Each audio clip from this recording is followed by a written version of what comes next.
Bom dia, queridos alunos. Hoje eu estou entusiasmada para trazer essa aula para vocês sobre Fernando Pessoa. É um autor, na verdade, a figura central do modernismo português, um dos mais importantes poetas da língua portuguesa. Aula passada eu trouxe um pouquinho do contexto histórico do modernismo em Portugal, do início do modernismo. Trouxe para vocês Almada Negreiros, Mário de Sá Carneiro. Juntos, eles e Fernando Pessoa publicaram a revista Orfeu. E, lógico, Fernando Pessoa merece uma aula em específico para trazer para vocês um pouquinho das características desse autor, do seu trabalho, da sua biografia. Bom, ele nasceu em Lisboa no ano de 1888, ficou órfão de pai aos 5 anos de idade. O padrasto era comandante militar, foi nomeado cônsul de Portugal em Durban, na África do Sul, e aí Fernando teve que acompanhar a família, morar lá, recebeu educação inglesa no Colégio de Freiras e depois em Durban High School. Os primeiros poemas são escritos em inglês, na verdade das obras que ele possui apenas uma foi escrita em português, as outras foram escritas em inglês. A família retornou para Lisboa e aí Fernando volta sozinho para a África para poder estudar em Cape Town, no Cabo de Boa Esperança. Quando ele regressa a Lisboa, ele se matricula na Faculdade de Letras, ingressando aí no curso de Filosofia, mas pouco tempo depois ele abandona a faculdade, ele não termina essa faculdade. Estreou como crítico literário na revista Águia, como poeta em A Renascença e foi o líder, do grupo mentor da revista Orfeu. Nomes como Mário de Sá Carneiro eu falei na aula passada, Almada Negreiros, mas temos aí também o brasileiro Ronald de Carvalho, Raul Leal, Luiz de Montalvô.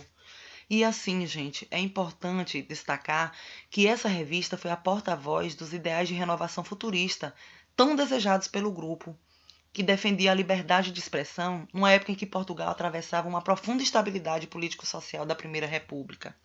Foi uma revista que teve curta duração porque o pai de Mário de Sá Carneiro, que era o patrocinador da revista, se recusou a continuar patrocinando. E gerou muita polêmica, embora com poucas edições, A gente tem aí poemas como Ode Triunfal e Opiário, que foram escritos por Fernando Pessoa, mas assinados por um heterônimo, representados por um heterônimo. Vou falar daqui a pouquinho sobre isso para vocês. Eles foram taxados de loucos na rua, apontados na rua como loucos, como insanos. Esses poemas eles escandalizaram a sociedade conservadora da época. E Fernando Pessoa vai falecer aí precocemente, aos 47 anos de idade, vítima de cirrose hepática, morre na cidade de Natal. Trouxe para vocês aqui um pouco das características desse poeta, lírico, nacionalista. O lirismo é saudosista, vai refletir sobre o eu profundo, inquietações, solidão, tédio. Então existe muita subjetividade dentro dos seus poemas, um trabalho voltado para a metalinguagem. E embora ele tenha abordado temas variados, ele fala muito sobre a terra natal. E o que é que faz esse autor se tornar tão especial? Primeiro, era um rapaz solitário, um rapaz que tinha um número muito reduzido de amigos, entre eles aí a gente tem Mário de Sá Carneiro como um dos mais próximos. Mas o que é que faz esse autor ganhar destaque? Primeiro é necessário fazer uma distinção entre todos os poemas que ele assinou, com o nome verdadeiro dele, e portanto são considerados poesia ortônima, e todos os outros atribuídos a diferentes heterônimos. E os heterônimos se diferem do pseudônimo porque o pseudônimo é aquele onde o autor cria uma poesia e assina com o nome falso, dá um nome que não é o seu nome verdadeiro. E o heterônimo é a criação de uma personalidade própria. Por isso o Fernando Pessoa ganhou grande destaque, porque ele cria várias personalidades diferentes. E essas personalidades têm biografia, tem local de nascimento, local de morte, formação acadêmica, tudo, características físicas. E assim, os heterônimos produzem seus poemas, assinam seus poemas, só que tudo isso é proveniente de um mesmo autor. Por trás de todas essas pessoas diferentes existe Fernando Pessoa.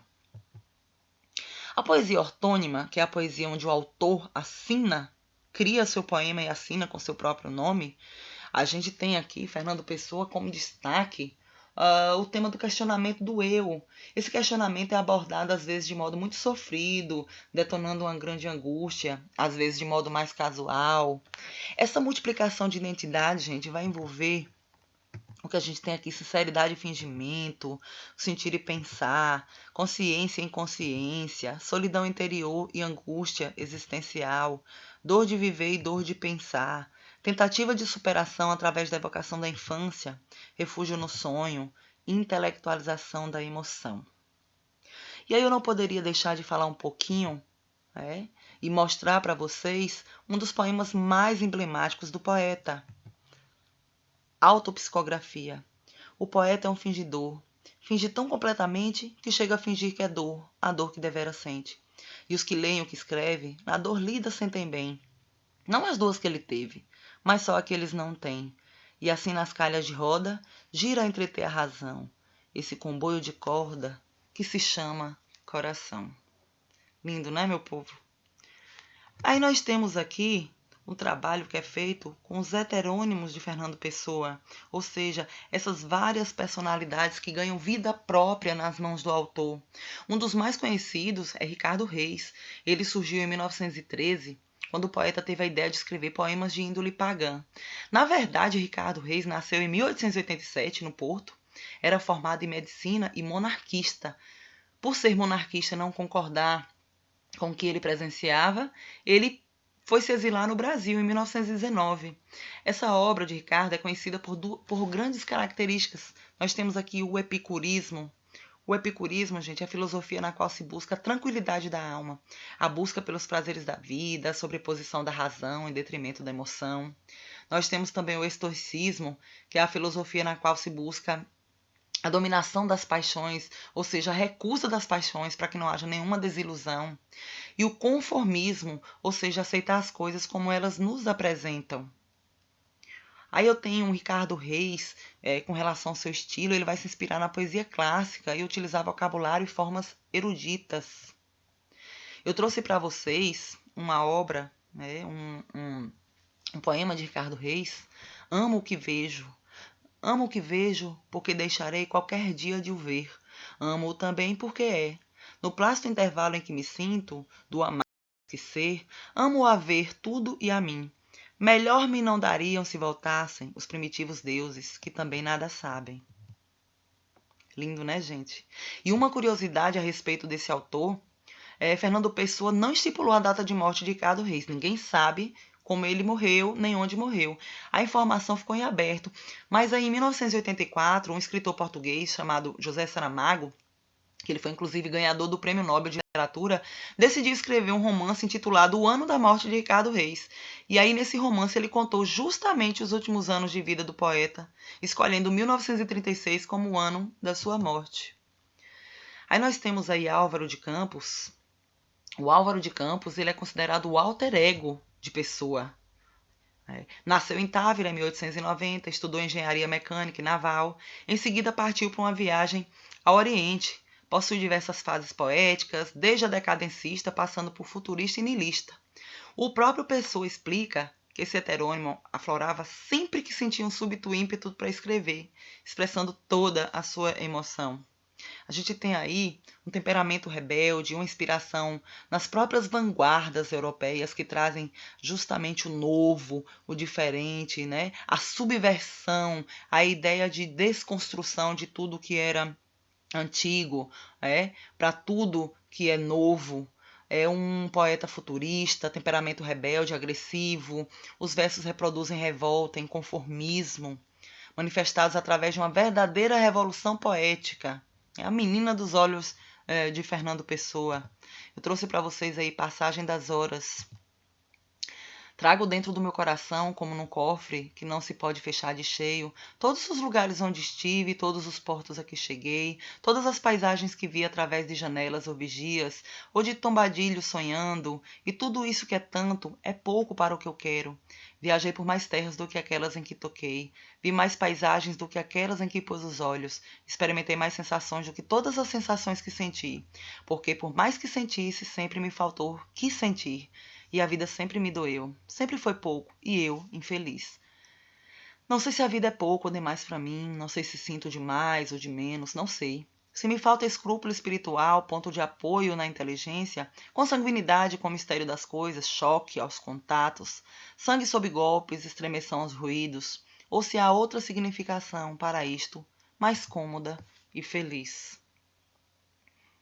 Nós temos aí também Alberto Caeiro, considerado mestre ingênuo dentre os demais poetas, porque ele cursou apenas o primário. O Alberto Caeiro nasceu em 1889 em Lisboa e morreu aos 26 anos de tuberculose. É um poeta que utiliza uma linguagem simples, que é bastante ligado à natureza, avessa às filosofias e complexidades. Ele é comparado a um poeta Árcade, porque, assim como os Árcades, Caeiro se considerava um pastor de rebanho, que via a natureza em sua forma simples e bruta. Esse poeta ele também acreditava que as coisas tinham existência, não significado. Né? Ou seja, a existência seria o próprio significado.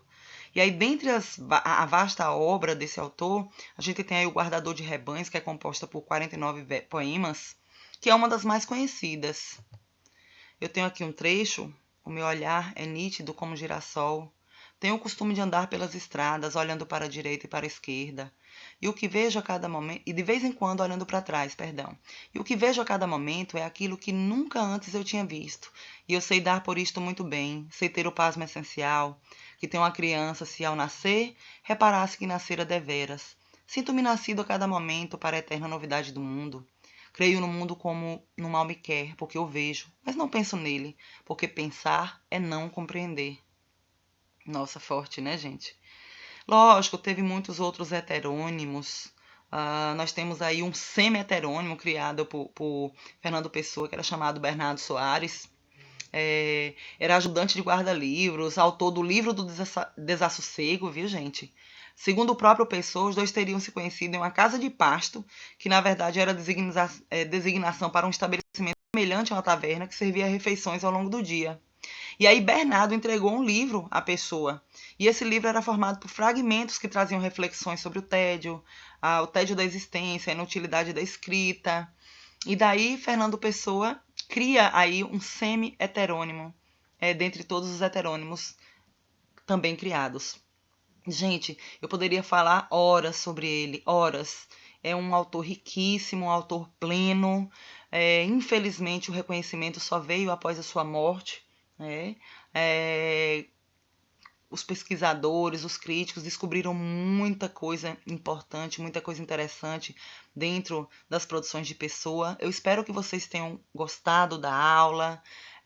Daqui a pouco nós estaremos de volta com a continuação do modernismo, com as outras fases do modernismo português. Um abraço, um beijo no coração de todos e até a próxima.